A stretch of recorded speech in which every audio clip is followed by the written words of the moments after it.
بارك الله فيكم. يقول السائل: هل الحلف بغير الله عادة أشد إثما من بعض الكبائر كالزنا وشرب الخمر ونحوهما؟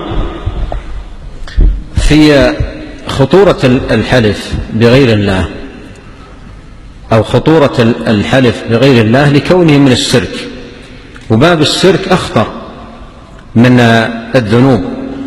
ولهذا جاء عن ابن مسعود رضي الله عنه أنه قال: لأن أحلف بالله كاذبا أحب إلي من أن أحلف بغيره صادقا.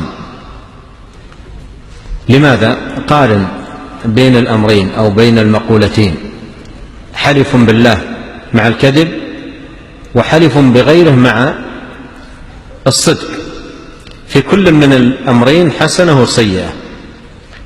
الأول فيه حسنة التوحيد وسيئة الكذب، والثاني فيه حسنة الصدق وسيئة الشرك. فإذا وازنت بين الأمرين وجدت أن سيئة الشرك أخطر من سيئة الكذب، وأن حسنة التوحيد أفضل من حسنة الصدق. حسنة التوحيد أفضل من حسنة الصدق. فلهذا أمر الشرك ليس بالهين.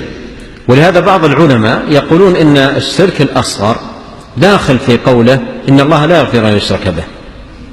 بعضهم يقول ذلك، أنه داخل في قوله إن الله لا يغفر أن يشرك به، بمعنى أنه إن مات على شيء من الشرك الأصغر لا بد أن يعذب عليه، لكنه لا يعذب عليه عذاب التخليد، لأن عذاب التخليد إنما هو في الشرك الأكبر الناقض للملة.